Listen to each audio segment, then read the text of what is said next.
GT Holidays, South India's #1 travel brand. Govi, a vernacular edutech brand, skilling everyone, everywhere. Don welcome to Galatta plus. Thank U.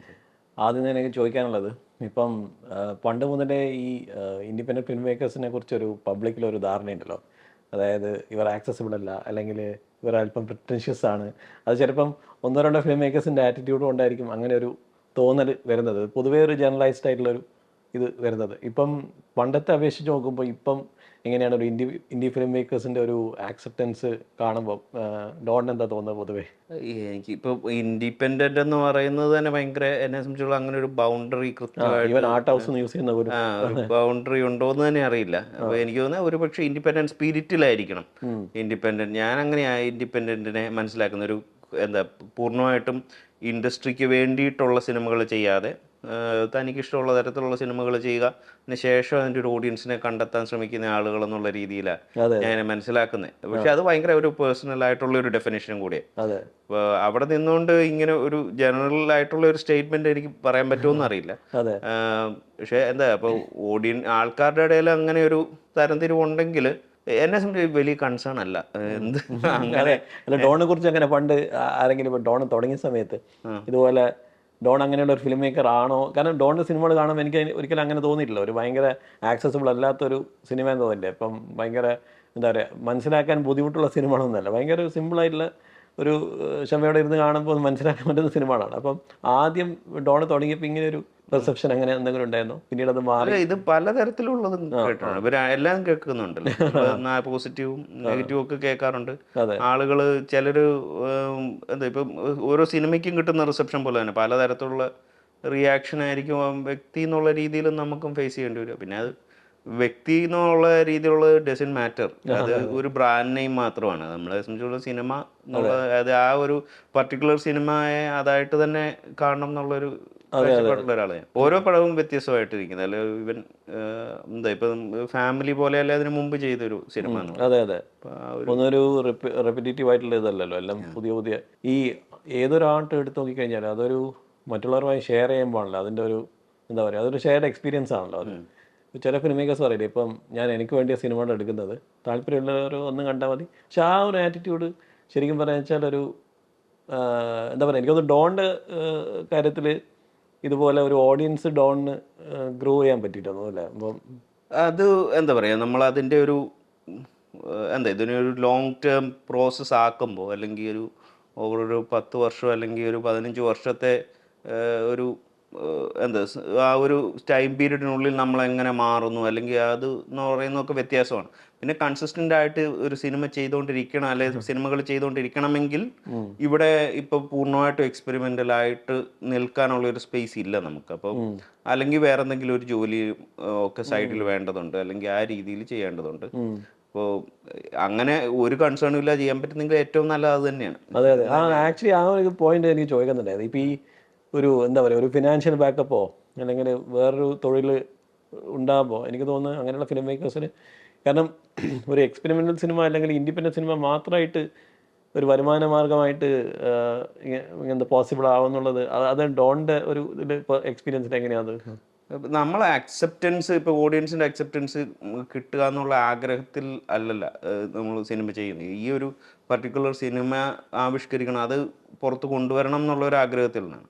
അപ്പോൾ ബാക്കിയെല്ലാം ഇതിനെ ചുറ്റിപ്പറ്റിയുള്ള സംഭവങ്ങളാണല്ലോ. അതായത് ഇതിൻ്റെ മാർക്കറ്റോ അല്ലെങ്കിൽ ഇതൊക്കെ സെക്കൻഡറി കാര്യങ്ങളാണ് ഈ ശരി. പക്ഷേ നമ്മൾ പലപ്പോഴും സിനിമ എന്ന് പറഞ്ഞ് നമ്മൾ കേരളത്തിൽ ഒരു കോണ്ടെക്സ്റ്റിൽ, ഒരു സോഷ്യൽ കോണ്ടെക്സ്റ്റിൽ സംസാരിക്കുമ്പോൾ കൂടുതൽ നമ്മളെ മാർക്കറ്റിനെ കുറിച്ച് മാത്രമാണ് ആയിട്ട് സംസാരങ്ങൾ പലപ്പോഴും ഒതുങ്ങിപ്പോവുക, അല്ലെങ്കിൽ അതാണ് പ്രൈം ആയിട്ടുള്ള ഒരു ഫോക്കസിൽ വരുന്നത്. അപ്പോൾ റാദർ ദാൻ അതിൻ്റെ ഒരു ക്രാഫ്റ്റും, അല്ലെങ്കിൽ അത് ഓരോ ഫിലിം മേക്കറുടെ ഉദ്ദേശം തന്നെ വേറെയാകും. അപ്പോൾ ചിലർക്കതൊരു സോഷ്യൽ ആക്ടിവിസത്തിൻ്റെ ഭാഗമാകും, ചിലരെ സംബന്ധിച്ചിടത്തോളം അവരുടെ ആത്മാവിഷ്കാരം എന്നുള്ള രീതിയിൽ ആ ഒരു എന്താ, ഇപ്പം ആക്ടേഴ്സ് പോലും വേണമെന്നില്ല ഒരു സിനിമയായിട്ട് ഉണ്ടാക്കണേ. ഇത് നമുക്ക് ഈ പറഞ്ഞ പല എക്സ്പെരിമെൻ്റലായിട്ടുള്ള പല ഇതും എൻ്റെ ഫോമിനെ തന്നെ ഭയങ്കര എക്സ്ട്രീം എക്സ്പെരിമെൻറ്റ്സ് ഒക്കെ ചെയ്യുന്ന പലരും ഉണ്ടല്ലോ. അപ്പോൾ അതുകൊണ്ട് തന്നെ ഇന്നതാവണം എന്നോ അങ്ങനെയൊന്നുമില്ല. സിനിമ എന്തും ആകാം. ഇതിലേത് ഇതിലും അവരവർ എന്താണോ നമ്മളെന്താണോ ആ ഒരു പർട്ടിക്കുലർ സിനിമ കൊണ്ട് ഉദ്ദേശിക്കുന്നത് അതിന് പരമാവധി നമ്മൾ കൊടുക്കുക എന്നുള്ളതിനപ്പുറം മറ്റു കാര്യങ്ങളൊന്നും എന്നെ സംബന്ധിച്ചിടത്തോളം വലിയ കൺസേൺ അല്ല. അല്ല, അതായത് എന്ന് പറയുമ്പോൾ ഈ നമ്മുടെ ഒരു കമേഴ്ഷ്യൽ സിനിമയിൽ നിന്ന് കിട്ടുന്ന അതൊരു പ്രോഫിറ്റ് എന്ന് പറയുന്ന സംഭവം ഉണ്ടല്ലോ. ഇപ്പം ഇൻഡിപെൻഡൻറ്റ് സിനിമയിൽ അങ്ങനെ ഒരു OTT പ്ലാറ്റ്ഫോംസിൽ കൊടുത്തു കഴിഞ്ഞാലും അങ്ങനെ ഒരു എന്താ പറയുക, നിങ്ങളുടെ ഒരു ബഡ്ജറ്റ് വെച്ച് നോക്കുമ്പം മൊത്തത്തിലൊരു ചിലപ്പോൾ അത് ബ്രേക്ക് ഈവൻ ആവണമെന്നില്ലല്ലോ. അപ്പം അത് അപ്പോൾ സർവൈവൽ എന്നൊരു മീൻസ് എന്ന് പറയുന്നത് എങ്ങനെയാണ് ഇപ്പോൾ ഡോണിൻ്റെ ഒരു ഇതിൽ? ഇപ്പോൾ ഇപ്പം എനിക്കാണെങ്കിലും ഇപ്പോൾ നമ്മൾ ആക്ടേഴ്സ്, ഇപ്പോൾ നമ്മൾ കൊളാബറേറ്റ് ചെയ്യുന്ന ആക്ടേഴ്സോ അല്ലെങ്കിൽ ഇപ്പോൾ ഉള്ള എസ്റ്റാബ്ലിഷ്ഡ് ആയിട്ടുള്ള പല ഫിലിം മേക്കേഴ്സിനെയൊക്കെ പോലെ സിനിമ മാത്രം ചെയ്ത് ഒരു എന്താ പറയുക ഒരു വർഷം ഒരു സിനിമ എന്നോ അങ്ങനെ ഒരു കൺസിസ്റ്റൻസി പോലും നമ്മൾ അങ്ങനെ ചെയ്യുക, അല്ലെങ്കിൽ അതിൽ നിന്നുള്ള റവന്യൂ കൊണ്ട് മാത്രമൊന്നും ജീവിക്കാൻ പറ്റില്ല. അപ്പോൾ അങ്ങനെ പറ്റുന്നൊരു അവസ്ഥയിലല്ല. അപ്പോൾ അതിനുള്ളൊരു അറ്റ്മോസ്ഫിയർ നമുക്കില്ല എന്ന് തന്നെയാണ് ഞാൻ മനസ്സിലാക്കുന്നത്. പക്ഷേ നമ്മളെ കൊണ്ട് പറ്റുന്ന എല്ലാ കാര്യങ്ങളും ചെയ്യും. ചിലപ്പോൾ സൈഡിൽ വേറെ പല കാര്യങ്ങളും ചെയ്യിപ്പിച്ച് ചിലപ്പോൾ കോളേജുകളിൽ പഠിപ്പിക്കാനും അങ്ങനെയുള്ള കാര്യങ്ങൾ ചെയ്യുന്ന ഒരാളാണ്. പിന്നെ വർക്ക്ഷോപ്സ്, ചിലപ്പം വർക്ക്ഷോപ്സ് ഫിലിമുമായിട്ട് ബന്ധപ്പെട്ട് വർക്ക്ഷോപ്സ് കണ്ടക്ട് ചെയ്യും, എഴുതും. അപ്പം അങ്ങനെ പല കാര്യങ്ങൾ സൈഡിൽ കൂടെ പോയാൽ മാത്രമേ ഒരു വരുമാനത്തിലൊരു നമുക്ക് സ്ട്രിക്റ്റ് ഇതായിട്ട് നിൽക്കാൻ പറ്റുള്ളൂ. അങ്ങനെ ഒരു അല്ലെങ്കിൽ നമ്മളിപ്പോൾ കൃത്യമായിട്ട് ഒരു വർഷം ഒരു സിനിമ എന്നൊക്കെ ഉള്ള രീതിയിലെങ്കിലും ചെയ്യാൻ കഴിയണം. അപ്പോൾ നമ്മൾ ഇപ്പം ഇത് അങ്ങനെ വലിയൊരു കമേഴ്ഷ്യൽ സക്സസ് ഉണ്ടാക്കാൻ സാധ്യതയില്ലാത്തൊരു സിനിമയാണെന്ന് അറിഞ്ഞിട്ട് തന്നെയാണ് നമ്മൾ പലപ്പോഴും സിനിമയിലേക്ക് പോകുന്നത്. അപ്പോൾ നമ്മൾ പ്രൊഡ്യൂസേഴ്സിനോട് നമുക്ക് ആ ഒരു ഒബ്ലിഗേഷൻ ഉണ്ട്. അവരോട് നമുക്ക് അവർ ഓവർ എക്സ്പെക്റ്റ് ചെയ്യരുത് ഈ സിനിമയിൽ നിന്ന് വലിയൊരു പ്രോഫിറ്റ് മാർജിനോ മറ്റോ ഒന്നും ഉണ്ടാകുമെന്ന് നമ്മൾക്ക് കള്ളം പറഞ്ഞിട്ടും സിനിമ ചെയ്യാൻ പറ്റില്ല. അപ്പോൾ അത് സത്യസന്ധമായിട്ട് തന്നെ ചെയ്യേണ്ടതുണ്ട്. അപ്പോൾ അതൊക്കെ അറിഞ്ഞിട്ട് ഓൺ ബോർഡ് വരുന്നവരുമായിട്ട് കൊളാബറേറ്റ് ചെയ്യുക എന്നുള്ളത് മാത്രമേ ഉള്ളൂ. അതെ അതെ. ഡോണിൻ്റെ ഒരു personal style of film making എന്ന് പറയുന്ന ഡോണിൻ്റെ ഒരു way of looking at the world, അപ്പം ആസ് എൻ ഒബ്സർവർ എന്ന് വേണമെങ്കിൽ പറയാം. അപ്പം ആ ഒരു അപ്രോച്ചാണോ ഡോണിൻ്റെ ഫിലിം മേക്കിംഗ് സ്റ്റൈലിനെ ഇൻഫോം ചെയ്യുന്നത്? അല്ലെങ്കിൽ ഇപ്പം വേറെ ഡോണിന് ഇഷ്ടപ്പെട്ട ആരാധിക്കുന്ന ഫിലിം മേക്കേഴ്സിൻ്റെ ഒരു ഫിലിം മേക്കിംഗ് സ്റ്റൈലിന് കുറച്ചൊരു എന്താ പറയുക, ആ ഒരു ഡോണിൻ്റെ തന്നെ ഒരു പെർസ്പെക്റ്റീവ് ആഡ് ചെയ്തിട്ട് ഇതിൻ്റെ ഒരു കോമ്പിനേഷനാണോ, അല്ലെങ്കിൽ പൊതുവേ ഈ ഒരു ഒബ്സർവർ എന്നുള്ളൊരു ഇത് തന്നെയാണോ, അപ്രോച്ച് തന്നെയാണോ? ഇത് രണ്ടും ഉണ്ടാവും. ഇതിപ്പോൾ നമ്മളിപ്പോൾ എന്താ പറയുക, പൂർണ്ണമായിട്ടും ഒറിജിനൽ എന്ന് പറഞ്ഞൊരു സാധനം ഇല്ല. പക്ഷേ എന്നാൽ അതേസമയം നമ്മൾ വേറെ ആൾ സ്റ്റൈലിനെ അതേപോലെ റിപ്പ് ഓഫ് ചെയ്യുന്നതിലോ അത് വളരെ എന്താ പറയുക അർത്ഥശൂന്യമായിട്ടുള്ളൊരു കാര്യം.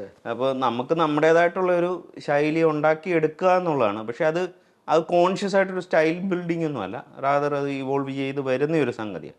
അപ്പോൾ ഓരോ സിനിമയും ചെയ്യുമ്പോൾ ഇപ്പം ആ സിനിമയ്ക്ക് ഏറ്റവും സ്യൂട്ടബിളായിട്ട് ഈ സജിൻ പറഞ്ഞ പോലെ നമ്മുടെ തന്നെ ഒരു നമ്മൾ ലോകത്തെ മനസ്സിലാക്കുന്നതും അല്ലെ നമ്മൾ സിനിമയിലെ തന്നെ ക്യാമറ എങ്ങനെ മനസ്സിലാക്കുന്നതും എന്നൊക്കെ വെച്ചിട്ടുള്ള രീതിയിലാണ് പോയിട്ടുള്ളത്.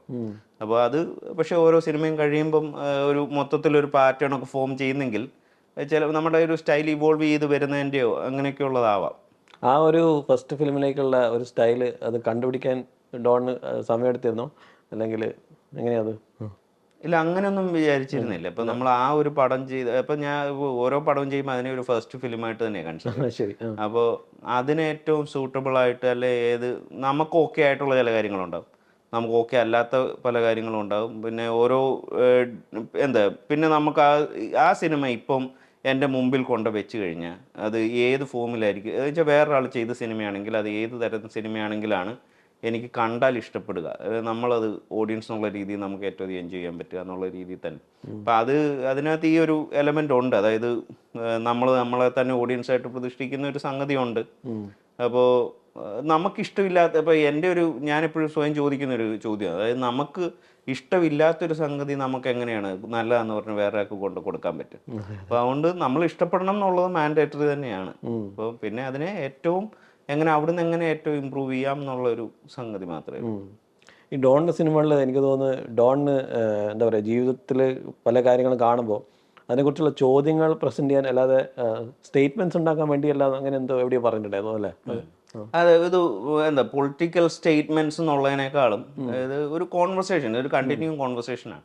ഇപ്പം സിനിമ എന്ന് പറയുന്നത് ജസ്റ്റ് അനദർ മീഡിയമാണ്. ഇപ്പം നമ്മൾ ഇരുന്ന് സംസാരിക്കുന്ന പറഞ്ഞ പോലെ ഇതൊന്നും എന്താ പറയുക കല്ലിൽ കൊത്തിവെച്ച നിയമങ്ങൾ അങ്ങനെയൊന്നും അല്ല. അത് ഫ്ലെക്സിബിൾ ആണ്. ആൾക്കാർ സാധാരണ മനുഷ്യരാണ് എല്ലാവരും, ഫിൽം മേക്കേഴ്സ് എല്ലാം. ഇപ്പോൾ നമ്മളുടെ അഭിപ്രായങ്ങളാവാം, അല്ലെങ്കിൽ നമ്മളുടെ കൺസേൺസ് ആവാം, നമ്മളുടെ ഡൗട്ട്സ് ആവാം, അല്ലെങ്കിൽ നമ്മുടെ ഫിയേഴ്സ് ആവാം, ഇതൊക്കെ എക്സ്പ്രസ് ചെയ്യാനുള്ള ഒരു മീഡിയം മാത്രമാണ് സിനിമ എന്ന് പറയുന്നത്. അപ്പോൾ അപ്പോൾ അതിൻ്റെ അകത്ത് ഉള്ളൊരു ഇപ്പം നമ്മൾ എന്താ പണ്ട് ഒരു അച്ചടിക്കപ്പെട്ടതിനെ ഭയങ്കര സീക്രട്ട് ആയിട്ട് കരുതുന്ന പോലെ, അല്ലെങ്കിൽ അങ്ങനെയൊന്നും കരുതേണ്ട കാര്യമില്ല. ഇത് സിനിമ എന്ന് പറയുന്നത് വേറൊരാളുടെ ഒരു എക്സ്പ്രഷനാണ്, വേറൊരു ഒപ്പീനിയനാണ്. നമുക്ക് വിയോജിക്കാം അതിനോട്, എന്താ ഇതിനുള്ള സ്പേസ് ഉണ്ട്. അത് അവരും മനസ്സിലാക്കണം, കാണുന്നവരും മനസ്സിലാക്കണം. അതെ അതെ. ഡോണിൻ്റെ സിനിമയുടെ പലപ്പോഴും കോമൺ ആയിട്ട് കാണുന്ന കാര്യങ്ങളുണ്ട്. ഇപ്പം മതം, അല്ലെങ്കിൽ പ്രാർത്ഥന, അല്ലെങ്കിൽ ഒരു കമ്മ്യൂണിറ്റി, അങ്ങനെയുള്ള കാര്യങ്ങൾ. ഇതിനെക്കുറിച്ചുള്ള ഇപ്പം നമ്മൾ രണ്ടുപേരും ഒരേ വർഷമാണ് ജനിച്ചത്. അപ്പം പല ചിന്തകളും സെയിമാണ് എനിക്ക് തോന്നിയിട്ടുണ്ട്. അപ്പം എസ്പെഷ്യലി ഈ ഒരു റിലീജിയൻ്റെ കാര്യമൊക്കെ വരുന്ന സമയത്ത് നമുക്ക് ആദ്യം ഉണ്ടായിരുന്ന ഒരു ബിലീവ് നിന്ന് മാറിയിട്ട് എന്താ പറയുക, കണ്ടീഷൻ്റെ ബിലീവ് നമ്മൾ ബ്രേക്ക് ചെയ്യുമ്പോൾ അത് ശരിക്കും ഡോൺ ആ ഒരു എന്താ പറയുക, ഒരു ക്വസ്റ്റ്യനിങ് മൈൻഡ് അത് ശരിക്കും വന്നത് ശരിക്കും അച്ഛൻ്റെ ഒരു വിയോഗം അതിനുശേഷം അങ്ങനെയാണോ, അല്ലെങ്കിൽ പൊതുവെ വേറെ എന്തെങ്കിലും ഫാക്ടേഴ്സും ആവാം. അത് ഒരു സിഗ്നിഫിക്കൻ്റ് ആയിട്ടുള്ളൊരു ഇവൻ്റ് തന്നെ ആയിരിക്കും ഒരു കുട്ടിയെ സംബന്ധിച്ചിടത്തോളം. എന്താ പേരൻസിൽ ഒരാൾ പോവുക എന്ന് പറയുന്നത് സിഗ്നിഫിക്കൻ്റ് ആയിട്ടുള്ളൊരു ഇതാണല്ലോ, ഇവൻ്റ് ആണല്ലോ. അപ്പോൾ അത് ഉറപ്പായിട്ടും പല രീതിയിലായിരിക്കും. ഇപ്പം ഞാൻ തന്നെ അവെയർ ആകണമെന്നില്ല. അപ്പോൾ അതിനെ പല രീതിയിലായിരിക്കും എൻ്റെ ഉള്ളിൽ വർക്ക് ചെയ്തിട്ടുണ്ടാകുക. ചിലപ്പോൾ അത് എനിക്ക് തോന്നാറുണ്ട് പലപ്പോഴും, അതിൻ്റെ ഒരു ഇമ്പാക്റ്റ് ഇപ്പോഴും ഉണ്ട് എന്നുള്ള, അല്ലെങ്കിൽ അതിനെ പല രീതിയിൽ എന്താ ഒരു നമ്മളുടെ ഒരു ക്യാരക്ടറിനെ ഫോം ചെയ്തിട്ടുണ്ട് എന്നൊക്കെ വിചാരിക്കാറുണ്ട്. പക്ഷെ എങ്ങനെയാണെന്ന് എനിക്ക് കൃത്യമായിട്ട് ഒരു എന്താ അവിടെ തൊട്ട് മനസ്സിലാക്കാനുള്ളൊരു പറ്റുന്നുണ്ടില്ല. പക്ഷേ നമ്മളത് പക്ഷേ വളരെ ജെന്യുവനായിട്ട് തന്നെ നമ്മളുടെ കൺസേൺസിനെ സിനിമയിലൂടെ അവതരിപ്പിക്കുക എന്നുള്ള രീതിയിലാണ് ശ്രമിക്കുക. ഫാമിലിയിലേക്ക് വരുന്ന സമയത്ത് എനിക്ക് തോന്നുന്നു അത് ഡോൺ തന്നെ ഒരു ബിഗസ്റ്റ് സിനിമയായിട്ട് ഞാൻ കാണുന്നുണ്ട്. അപ്പം അതിൽ ഇതുപോലെ ഇപ്പോൾ ഒബ്സർവേഷൻസ് കൂടാതെ പുതിയതായിട്ടുള്ള ഇൻഫോർമേഷൻ ഡോണിന് ഇപ്പം ലോകത്തെക്കുറിച്ച് കിട്ടുമ്പോൾ അങ്ങനെ എന്തെങ്കിലും പുതിയതായിട്ട് ആഡ് ചെയ്ത് അങ്ങനെ എന്തെങ്കിലും ഉണ്ടായിരുന്നു? അതിൽ ഉറപ്പായിട്ടും ഓരോ സിനിമയ്ക്ക് മുമ്പ് നമ്മൾ ആ ഒരു വിഷയത്തെക്കുറിച്ച് നമ്മളെക്കൊണ്ട് നമ്മുടെ മാക്സിമം ചിന്തകളും അതിനെക്കുറിച്ച് സംസാരങ്ങളും റിസർച്ചൊക്കെ നടക്കുമല്ലോ. അപ്പോൾ അങ്ങനെയുള്ള ഒരു അന്വേഷണം അതിൻ്റെ മുൻപേ ഉണ്ടായിരുന്നു. ഇപ്പം ഇപ്പം എനിക്ക് കൃത്യമായിട്ട് പറയാൻ പറ്റില്ല, പക്ഷെ പേഴ്സണൽ ലൈഫിൽ നടന്ന ചില ഇൻസിഡൻസ് ഉണ്ട്. അതായത് ഞാൻ മുതിർന്നതിന് ശേഷം ഉണ്ടായ ചില തിരിച്ചറിവുകളുണ്ട്. അപ്പോൾ അത്തരം കാര്യങ്ങളെ അഡ്രസ്സ് ചെയ്യുകയും അതിൽ നിന്ന് അതിനെ തുടർന്നുണ്ടായ കുറേ കോൺവെർസേഷൻസ്, കുറേ ചിന്തകൾ, പിന്നെ വേറെ പലരും ആയിട്ടുള്ള സംസാരങ്ങൾ, അതിൽ നിന്നൊക്കെയാണ് ഈ ഒരു സിനിമയുടെ ഒരു മേജറായിട്ടുള്ളൊരു സംഗതി ഉണ്ടായിട്ടുള്ളത്. ഏതെങ്കിലും ഒരു സിനിമ ഇപ്പോൾ ഡോൺ ചെയ്യാൻ ഇൻട്രസ്റ്റ് ഉണ്ടെങ്കിൽ, പക്ഷേ അതേസമയം അതിനെക്കുറിച്ച് ആ സബ്ജക്റ്റിനെ കുറിച്ച് വേണ്ട അത്ര അറിവില്ല, എനിക്ക് കൂടുതൽ അറിയാനുണ്ട് എന്ന് അങ്ങനെ തോന്നി ഏതെങ്കിലും ഉണ്ടായിരുന്നു? അപ്പോൾ പലപ്പോഴും എല്ലാ സിനിമകളിലും അല്ല, ഇപ്പോഴും പലപ്പോഴും ഉണ്ടാകാറുണ്ട്. അപ്പം നമ്മൾ അതിനെക്കുറിച്ച് കൂടുതൽ അറിയാൻ ശ്രമിക്കുക ചെയ്യാം. അല്ലെങ്കിൽ നമ്മൾ ഈവൻ നമ്മളെല്ലാം അറിഞ്ഞിട്ടേ സംസാരിക്കാവോ അങ്ങനൊന്നും ഇല്ല. ഇപ്പം അത് സിനിമകൾ എന്ന് പറയുന്നത് ഞാൻ നേരത്തെ പറഞ്ഞ പോലെ അഗെയിൻ അതൊരു ഫൈനൽ വേർഡല്ല ഒന്നിൻ്റെ, ഒരു കണ്ടിന്യൂയിങ് കോൺവെർസേഷൻ. ഇതിൽ സബ്ജക്റ്റീവായിട്ടുള്ള ഒരു പോയിന്റ് ഓഫ് വ്യൂ, ഈവൻ നമ്മൾ ഒബ്ജക്റ്റീവായിട്ടുള്ള കാര്യങ്ങളൊക്കെ അല്ലെ ആ രീതിയിൽ അതിനെ പ്രസൻറ്റ് ചെയ്യുമ്പോൾ പോലും സംവിധായകൻ്റെ ഒരു സബ്ജക്റ്റീവ് എക്സ്പീരിയൻസിൽ നിന്ന് വരുന്ന ഒരുപാട് സംഗതികൾ ഇതിനകത്ത് വരും. അപ്പോൾ എപ്പോഴും എന്താ പറയുക, ഒരു പേഴ്സണൽ എക്സ്പ്രഷൻ തന്നെയാണ്. It's an art form. അതൊരു ഇതല്ലല്ലോ, ഒരു ആർട്ടിൻ്റെ ഒരു സ്വഭാവം എന്ന് പറയുന്നത് തന്നെ അതാണ്. വളരെ സബ്ജക്റ്റീവായിട്ടുള്ള ഒന്നാണ്. അത് ചെയ്യുന്നയാൾക്കും അത് കാണുന്നയാൾക്കും, ഇപ്പോൾ ചെയ്യുന്നയാൾ എന്താണ് ഉദ്ദേശിക്കുന്നത് അത് തന്നെ മറ്റേ ആൾ കാണണമെന്നുമില്ല. അയാളുടെ ഒരു ഹിസ്റ്ററിയും മറ്റു കാര്യങ്ങളൊക്കെ ഇത് സിനിമ പെർസീവ് ചെയ്യുന്ന സമയത്തുണ്ടാവും. അതുകൊണ്ട് തന്നെ ഇത് നമ്മളൊരു തീസിസോ അല്ലെങ്കിൽ ഒരു റിസർച്ച് പേപ്പർ എഴുതുന്ന പോലെയല്ല ഒരു സിനിമ ഉണ്ടാക്കുന്നത്. അപ്പോൾ അതുകൊണ്ട് തന്നെ ഇത് വസ്തുനിഷ്ഠമാണ് എന്നുള്ളതോ അല്ലെങ്കിൽ അല്ല എന്നുള്ളത് ആ സിനിമയുടെ മെറിറ്റിനെ ബാധിക്കുന്ന ഒന്നായിട്ട് ഞാൻ കണക്കാക്കുന്നില്ല. ഈ അടുത്ത കാലത്ത് തന്നെ നെപ്പോളിയൻ എന്ന് പറഞ്ഞ സിനിമ വന്നപ്പോൾ അത് വസ്തുനിഷ്ഠമല്ല എന്ന് പറഞ്ഞിട്ട് കുറേ പേര് അതിനെ പരാതി പറഞ്ഞിരുന്നു. അപ്പം ഇദ്ദേഹം റിഡ്ലി സ്കോട്ട് പറഞ്ഞത് ഗെറ്റ് ലോസ്റ്റ് എന്നാണ്. അപ്പോൾ അത് പുള്ളിയുടേതായിട്ടുള്ള ഒരു വളരെ ഹാർഷായിട്ടുള്ള ടേം ഉപയോഗിച്ചു. പക്ഷെ അതിന്റെ മീനിങ് ബേസിക്കലി ഇതാണ്, എന്താ, ഇതൊരു സിനിമയാണ്. ഇറ്റ്സ് നോട്ട് എന്താ പറയുക, റിസർച്ച് പേപ്പർ അല്ല, ഡോക്യുമെന്ററി അല്ലല്ലോ. അതൊന്നും ഞാൻ ചോദിക്കാൻ കാരണം വേറൊരു കാരണം എന്ന് വെച്ചാൽ ഡോൺ അതിൻ്റെ ഇടയ്ക്ക് അബ്രോഡ് ആയിരുന്നല്ലോ കുറച്ചു കാലം. അപ്പം ആ സമയത്ത് ഇപ്പം നാട്ടിൽ നിന്ന് മിസ്സായി പോയ ചില കാര്യങ്ങൾ അത് പിന്നീട് ചിലപ്പോൾ അത് സിനിമയിൽ ഉൾപ്പെടുത്തണം എന്നുള്ളൊരു ഇത് വരുന്ന സമയത്ത് എനിക്ക് തോന്നുന്നത് ഇത് കുറച്ചും കൂടെ അറിയാനുള്ളൊരു ഇതുണ്ടാവുമല്ലോ. അപ്പം ഈ പറഞ്ഞ പോലെ ഇൻഫർമേഷൻ ഇപ്പോൾ പലപ്പോഴും ഞാൻ ശ്രദ്ധിച്ചിട്ടുണ്ട്. ഇപ്പോൾ ചില ഫിലിം മേക്കേഴ്സ് ഇപ്പോൾ അവരുടെ ബേസ് കേരള ആയിരിക്കും, പക്ഷെ പുറത്ത് പോയി വരുമ്പോഴേക്കും അവർക്ക് നാടിനെ കുറിച്ചുള്ള ഒരു അറിവ് മൊത്തമായിട്ടും ഇല്ല എന്നുള്ളൊരു തോന്നൽ വരുന്ന സമയത്ത് അവർക്ക് ഫിലിം എടുക്കാൻ പറ്റുമോ എന്നുള്ളൊരു കോൺഫിഡൻസ് ചിലപ്പോൾ അവർക്ക് ആ കോൺഫിഡൻസ് ഉണ്ടാവില്ല. അപ്പം അതൊക്കെ പലപ്പോഴും എനിക്ക് തോന്നിയിട്ടുണ്ട്. ഇപ്പം ഒരു പുതിയ ഫിലിം മേക്കർ ആകുമ്പോൾ ശരിക്കും അതിന് പ്രോപ്പറായിട്ട് റിസർച്ച് ചെയ്താൽ ചെയ്യാൻ പറ്റുന്ന ഒരു കാര്യം തന്നെയാണ്. പക്ഷേ അവിടെ എനിക്കൊരു വേറൊരു ചിന്തയുള്ളത് സജിന, നമ്മൾ ഓരോരുത്തരും നമ്മൾ നാടെന്ന് പറയുന്നതിൻ്റെ തന്നെ മനസ്സിലാക്കുന്ന പല രീതിയിൽ. ഇപ്പം ഇവിടെ 10 വർഷം എറണാകുളത്ത് ജീവിച്ച 2 പേരെ എടുത്താലും 2 പേരുടെയും കണ്ണിൽ എറണാകുളം രണ്ടായിരിക്കും. അപ്പോൾ ഒരു അവരുടെ റിയാലിറ്റീസ് വേറെ ആയിരിക്കും. എറണാകുളം എന്നുള്ളതല്ലേ എല്ലാ തരത്തിലും. ഇപ്പോൾ ആ ഒരു നാടെന്ന് പറയുന്നതൊക്കെ ഭയങ്കര ഫ്ലൂയിഡ് ആയിട്ടുള്ള ഒരു സംഗതി. അങ്ങനെ ഒരു ഫ്ലൂയിഡായിട്ട് ഇന്നതാണ് നാട്ടിലെ റിയാലിറ്റി എന്ന് പറഞ്ഞൊരു സാധനം നമുക്ക് അങ്ങനെ പറയുന്നത് എൻ്റെ ഒരു കോൺസെപ്റ്റ് ആണ്. ആൾക്കാർ ഇപ്പോൾ ബസ്സിലൊക്കെ യാത്ര ചെയ്യുമ്പോൾ അല്ലെങ്കിൽ അപ്പം ഞാനിങ്ങനെ ഇടയ്ക്ക് ഓർക്കാറുണ്ട്, അപ്പോൾ ഇതിൽ ഓരോ മനുഷ്യൻ്റെയും റിയാലിറ്റി വേറെ ആയിരിക്കും. ഓരോ വ്യക്തികളും ആ ലോകത്തെ കാണുന്നത് തന്നെ വേറെയാണ്. അപ്പോൾ അതുകൊണ്ട് തന്നെ അങ്ങനെ ഭയങ്കരമായിട്ട് മിസ്സായി പോയെന്നൊന്നും ഞാൻ കണക്കാക്കുന്നില്ല. ഇപ്പൊ ഇന്നലെ വന്ന ഒരു വിദേശിക്കും അവനും ഈ നാടിനെ അല്ലെങ്കിൽ ഈ ലോകത്തെ കാണുന്നതിൽ വേറൊരു പെർസ്പെക്റ്റീവ് ഉണ്ട്. അതിനെക്കുറിച്ച് അവന് സിനിമ ചെയ്യാം. അത് 2 ദിവസത്തെ കേരളമായിരിക്കും. അത് അവൻ്റെതായിട്ടുള്ള പ്രെജുഡൈസസ് ഉണ്ടാവാം, അതിനകത്ത് അവൻ്റെ വേറെ പാസ്റ്റ് എക്സ്പീരിയൻസസ് ഉണ്ടാകാം, ലോകം മുഴുവൻ കണ്ട വേറെ ആളുടെ പെർസ്പെക്റ്റീവ് ഉണ്ടാകും, അതിനകത്ത് പോസിറ്റീവ്സും നെഗറ്റീവ്സും ഒക്കെ ഉണ്ടാകും. അത് ഓരോന്നും സെപ്പറേറ്റ് ആണ് എന്നുള്ളത്, അല്ലാതെ ഒന്ന് മെച്ചമാണ് മറ്റേതിനേക്കാളൊന്നും ഞാൻ കരുതുന്നില്ല. അതായത് പലപ്പോഴും എനിക്ക് തോന്നിയിട്ടുണ്ട്, ഇപ്പം പുറത്തുനിന്ന് വന്ന ഒരാൾ ചിലപ്പോൾ അവർക്ക് ഇവിടെ ഇത്രയും കാലം ജീവിച്ച ആൾക്കാരെക്കാട്ടും ചിലപ്പം നോളജ് അതിനെ കുറിച്ചുണ്ടാവും. ചിലപ്പോൾ ഒരു ഒബ്ജക്റ്റീവ് ആയിട്ടുള്ള ഒരു കാഴ്ചപ്പാടുണ്ടാവും. ചിലപ്പോൾ അവരുടെ കൾച്ചറിനോടുള്ള അവരുടെ ഭയങ്കര ബ്ലൈൻഡ് ആയിട്ടുള്ള ഒരു താല്പര്യം കാരണം ബ്ലൈൻഡഡ് ആകാം. ഈ ഒരു കൾച്ചറിനുള്ള ഒരു ഇത് ആറ്റിറ്റ്യൂഡും കൂടിയാണല്ലോ. അപ്പോൾ വളരെ ഓപ്പൺ ആയിട്ട് ഇതിനെ സമീപിക്കാം. വളരെ എന്നാൽ ചിലപ്പോൾ നമുക്ക് അത്ര ഓപ്പൺ ആകാൻ നമ്മുടെ സാഹചര്യങ്ങൾ കാരണം നമുക്ക് പറ്റണമെന്നില്ല. അപ്പം അങ്ങനെ പല കാര്യങ്ങളുണ്ടാകും. അപ്പോൾ ഇതിലൊന്നും ശരി തെറ്റുകളെ നമ്മളിതൊരു മോറൽ ക്വസ്റ്റ്യൻ ആക്കണം. അത് ഓരോ വ്യക്തികളുടെ ഒരു ഇൻഡിപെൻഡൻ്റ് ആയിട്ടുള്ള എക്സ്പ്രഷൻ എന്നുള്ള രീതിയിൽ തന്നെ കണക്കാക്കുക. ഡോണിൻ്റെ സിനിമകളിൽ ഇപ്പം ആദ്യത്തെ കുറച്ച് സിനിമകൾ എടുത്ത് നോക്കി കഴിഞ്ഞാൽ ഇപ്പം ബ്ലാക്ക് ആൻഡ് വൈറ്റ് ഒരു ഭയങ്കര വലിയൊരു ഫാക്ടറാണല്ലോ. ഈ ബ്ലാക്ക് ആൻഡ് വൈറ്റ് എന്ന് പറയുന്നൊരു ചോയ്സ് ആദ്യത്തെ സിനിമയിൽ അതൊരു ബഡ്ജറ്ററി കൺസ്ട്രെയിൻറ്റ് കൊണ്ട് സെലക്ട് ചെയ്തതാണോ, അല്ലെങ്കിൽ ഈ പറയുന്ന ക്യാരക്ടേഴ്സിൻ്റെ ഒരു ഗ്രേ അതുകൊണ്ടാണോ യൂസ് ചെയ്തത്? അങ്ങനെ തീമിലേക്കൊക്കെ ആലോചിക്കുന്നത് പിന്നീട് ശരിക്കും ആദ്യം ഈ പറഞ്ഞ ബഡ്ജറ്റിൻ്റെ പ്രശ്നം കൊണ്ട് തന്നെയാണ്. അപ്പോൾ നമ്മൾ ആദ്യം സിനിമ ചെയ്തു തുടങ്ങുന്ന സമയത്ത് ഇപ്പം പ്രതാപ് ജോസഫ് ആയിരുന്നു ക്യാമറ. അപ്പോൾ പ്രതാപും ഞാനും കൂടെ അതിലെ ക്യാമറയും കൊണ്ട് നടക്കുന്ന സമയത്ത് നമ്മൾ ചില ഷോട്ടുകളൊക്കെ ട്രൈ ചെയ്ത് നോക്കുമായിരുന്നു. ഇത് ഇന്ന രീതിയിലാണ് നമ്മൾ ചെയ്യാൻ ആഗ്രഹിക്കുന്നതെന്ന് പറഞ്ഞാൽ നമ്മൾ ഓരോന്ന് ചെയ്തൊക്കെ നോക്കുന്ന സമയത്താണ് ഇപ്പോൾ നമ്മൾ ചില കളേഴ്സ് ഭയങ്കരമായിട്ട് എടുത്തു നിൽക്കുന്നതായിട്ടും നമുക്കത് മാറ്റണം എന്നൊക്കെ ഉണ്ട്. അപ്പോൾ പക്ഷേ അതിനുള്ള ബഡ്ജറ്റോ കാര്യങ്ങളോ ഉള്ളൊരു പടമല്ല ഇത്. ഭയങ്കര അവൻഗാർഡ് ഒരു അല്ലെങ്കിൽ ഒന്നുമില്ലായ്മയിൽ ചെയ്തൊരു പടമാണ്. അപ്പോൾ കുറേ പേര് സഹകരിച്ചുകൊണ്ട് സിനിമ നടന്നു എന്നുള്ളത് മാത്രമേ ഉള്ളൂ. അപ്പോൾ നമുക്ക് ഒരു കസേര മാറ്റി വെക്കണമെങ്കിൽ പോലും നമുക്ക് 2 വട്ടം ആലോചിക്കേണ്ടതുണ്ട് അതിനുള്ള പൈസ എന്നുള്ള രീതിയിൽ. അപ്പോൾ അങ്ങനെ ഇരിക്കുന്ന സമയത്താണ് പുള്ളി ബ്ലാക്ക് ആൻഡ് വൈറ്റിൽ ഇങ്ങനെ ഇതിൽ മോഡ് മാറ്റി ഇട്ടിട്ടൊന്ന് കാണിച്ചപ്പോൾ അത് ആക്ച്വലി ലുക്സ് ഗുഡ്. അപ്പോൾ അത് മാത്രമല്ല, ഈ ഒരു നമ്മളുടെ ഈ കൺസേണിനെ കുറിച്ച് വലിയ ഇത് ചെയ്യേണ്ട, നമ്മൾ ഇതിനാകെ ഇത് മാത്രം ശ്രദ്ധിച്ചാൽ മതി. ഇതെന്താ ആ ഒരു അതിൻ്റെ ഇൻറ്റൻസിറ്റി അതിൻ്റെ ഒരു കോൺട്രാസ്റ്റിനെ കുറിച്ച് മാത്രം ആലോചിച്ചാൽ മതി. അതിൻ്റെ എല്ലാം ഗ്രേ ആണ്, ഇപ്പോൾ ഷെയ്ഡ്സ് ഓഫ് ഗ്രേ ആണ്. അപ്പോൾ ആ രീതിയിൽ മാത്രം ഇതിനെക്കുറിച്ച് ചിന്തിച്ചാൽ മതി എന്നുള്ളൊരു ഇത്. അപ്പോൾ നമ്മൾ കൂടുതൽ വായിച്ചു നോക്കുമ്പോഴും നമുക്ക് മനസ്സിലാവുന്നുണ്ട് പല ഫിലിം മേക്കേഴ്സും ഇതൊക്കെ ചെയ്തിട്ടുണ്ട്. അതായത് ബഡ്ജറ്റിൻ്റെ ഒരു പ്രശ്നം കാരണം ബ്ലാക്ക് ആൻഡ് വൈറ്റ് ഷൂട്ട് ചെയ്യുക എന്നൊക്കെ ഉള്ളത് പല ഇൻഡിപെൻഡൻറ്റ് ഫിലിം മേക്കേഴ്സും പല കാലങ്ങളിലും ചെയ്ത് നോക്കിയിട്ടുള്ള സംഗതിയും കൂടെയാണ്.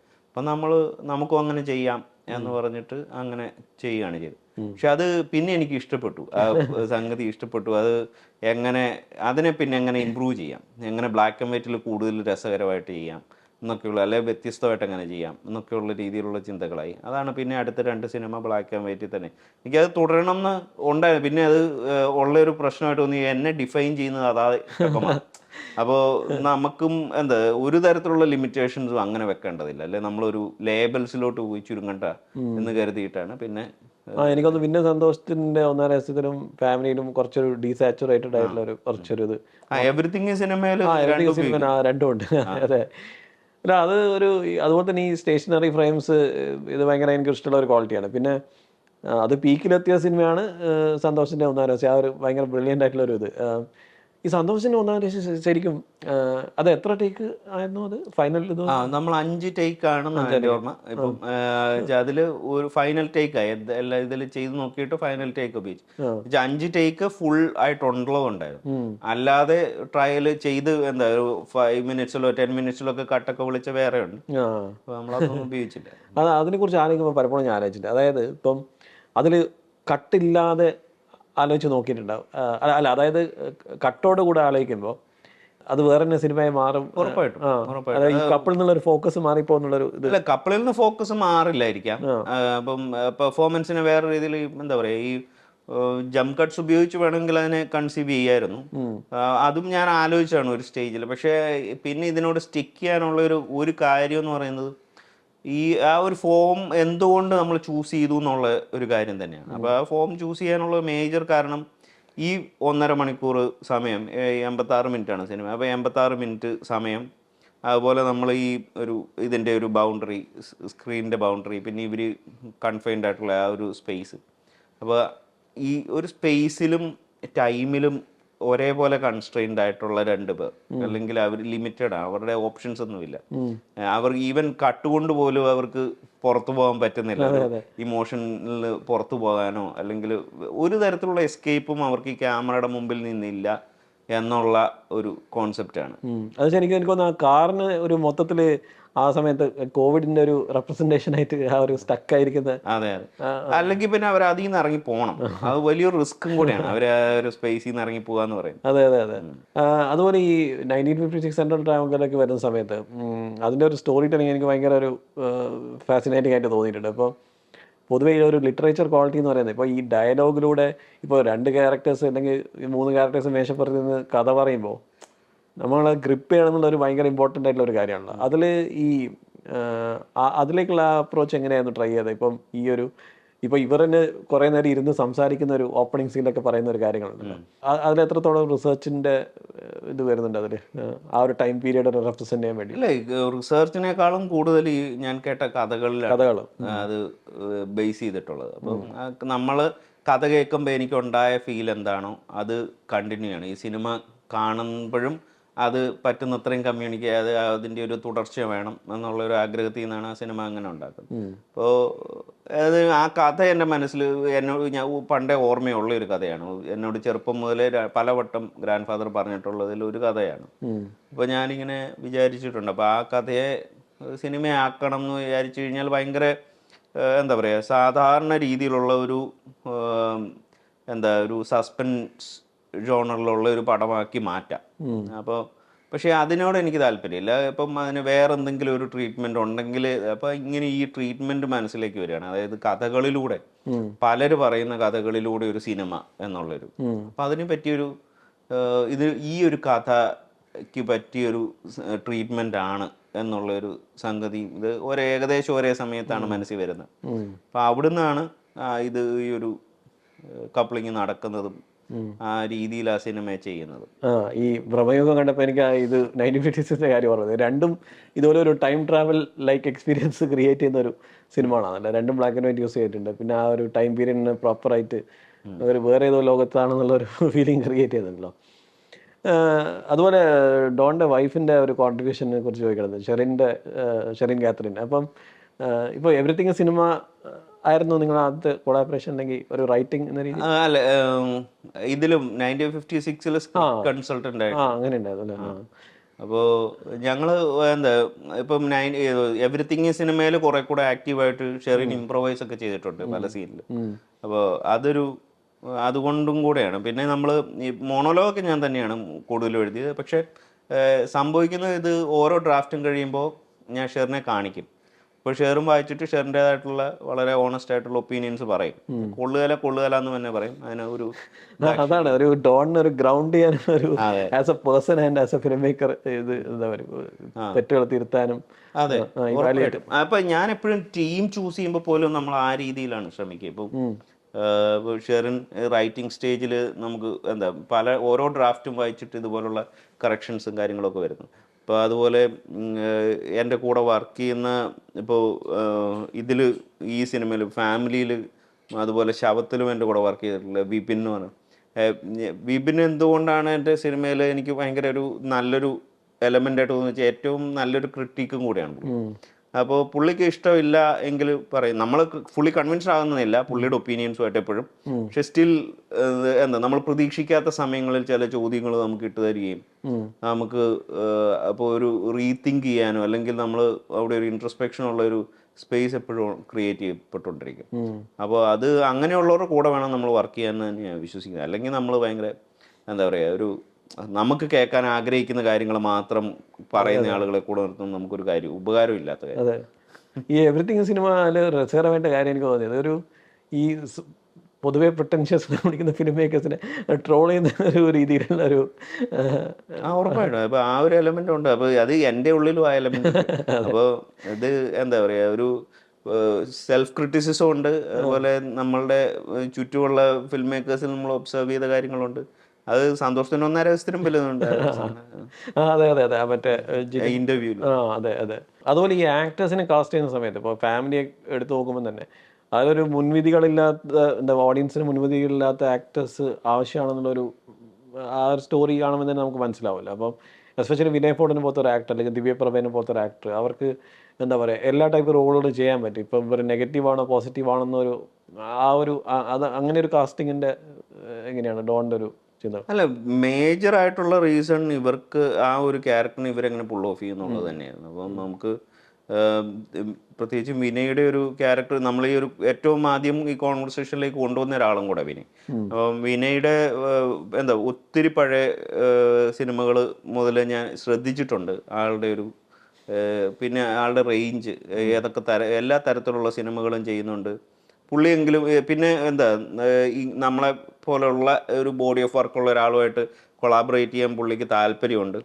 അപ്പോൾ നമുക്ക് ഒന്നിച്ചെന്തെങ്കിലും ചെയ്യാം എന്നുള്ളൊരു തോട്ട് നേരത്തെ മുതലേ ഉണ്ടായിരുന്നു. പക്ഷേ ഈ സ്ക്രിപ്റ്റ് വന്നപ്പോൾ എൻ്റെ മനസ്സിൽ വേറെ 2-3 ഓപ്ഷൻസ് ഒക്കെ ഉണ്ടായിരുന്നു. പക്ഷേ സ്റ്റിൽ മെയിൻ ആയിട്ട് ഫോക്കസ് വിനയിലേക്ക് തന്നെയാണ് ഓട്ടോമാറ്റിക്കലി പോയത്. അത് പല കാരണങ്ങളാണ്. ഒന്ന് വിനയുടെ ഞാൻ പറഞ്ഞ കാര്യങ്ങളൊക്കെ തന്നെ, പിന്നെ വിനയുടെ ഒരു ഇത് പുൾ ഓഫ് ചെയ്യാനുള്ള ഒരു കഴിവ്, പിന്നെ നമ്മൾ കൂടെ നിന്ന് തരും, നമുക്ക് വേണ്ട രീതിയിൽ മാറ്റങ്ങൾ വരുത്താനും ആ ഒരു ഡിസ്കഷൻ എപ്പോഴും ഓപ്പൺ ആയിരുന്നു. ചോദ്യങ്ങൾ ഒരുപാട് ചോദിക്കും. നമുക്ക് അറിയത്തില്ലെങ്കിൽ പുള്ളിക്ക് അറിയത്തില്ലാത്തൊരു ഏരിയ ആണെങ്കിൽ ഉറപ്പായിട്ടും ചോദിക്കും. ഇതെല്ലാം ഉണ്ട്.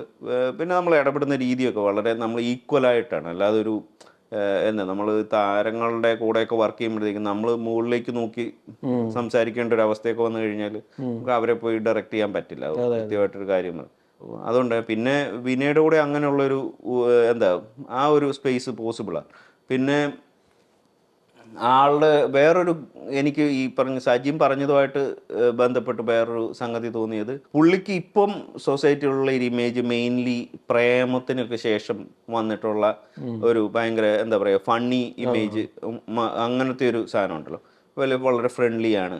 വിനയിൽ നിന്ന് എക്സ്പെക്ട് ചെയ്യുന്നില്ലാത്ത ഈ ആക്ട് ഇപ്പം ആട്ടം പിന്നീടാണ് വന്നത്. പക്ഷേ ആ ഒരു സമയത്ത് വന്ന സിനിമകളിലൊക്കെ വെച്ച് നോക്കുമ്പോൾ അപ്പോൾ അതിനെ എങ്ങനെ അതിൻ്റെ ഒരു അതിൻ്റെ ഒരു കണ്ടിന്യൂവേഷൻ അല്ലാതെ അതിനെ റിവേഴ്സ് ചെയ്യാം, എങ്ങനെ ഡീകൺസ്ട്രക്ട് ചെയ്യാം. ഇപ്പം എനിക്ക് പലപ്പോഴും തോന്നിയിട്ടുണ്ട് ഈ നമ്മൾ സമൂഹത്തിൽ തന്നെ കാണുന്നതാണല്ലോ ഒരു പ്രോഗ്രസീവ് മറൈൻ്റെ അകത്ത് പല വൃത്തികേടുകൾ ചെയ്യുന്ന ആൾക്കാർ. അത് എനിക്ക് തോന്നുന്നു അതിൻ്റെ ഒരു ക്രിറ്റിസിസം അതുപോലെ അഡ്രസ് ചെയ്യാൻ വേണ്ടിയിട്ടുള്ള ഒരു അത് നമ്മൾ ഏറ്റവും പെരിഫറലായിട്ടുള്ള ലെയർ മാത്രമല്ല, അതിന് പുറകിൽ എന്ത് നടക്കുന്നു എന്നുള്ളൊരു അന്വേഷണമാണല്ലോ നമ്മൾ. അപ്പോൾ ഈ കഥാപാത്രത്തെക്കുറിച്ചും ആ രീതിയിലാണ്. അപ്പോൾ അയാൾ പുറത്ത് പ്രൊജക്റ്റ് ചെയ്യുന്ന ഒരു ഇമേജ് വേറെ ഒന്നായിരിക്കും. ഇപ്പോൾ അതിനപ്പുറത്തുള്ള ഒരു റിയാലിറ്റിയെ എങ്ങനെ സട്ടിലായിട്ട് കാണിക്കാം, അല്ലെ അതിനെങ്ങനെ പതുക്കെ ആളുകളുടെ മുമ്പിൽ ഒരുപാടൊന്നും കാണിക്കാതെ എങ്ങനെ റിവീൽ ചെയ്യാം എന്നൊക്കെയുള്ള ഒരു ചിന്തയും കൂടെ. വിനയ് അതിനിപ്പോൾ ഏറ്റവും പറ്റിയ ഒരു ആക്ടറും കൂടെയായിരുന്നു. അതെ, ഭയങ്കര ഒരു ക്യാമിയോണിക് ആയിട്ടുള്ള ഒരു ആക്ടറാണല്ലോ. അപ്പോൾ Don, thank you so much. Thank you Saji.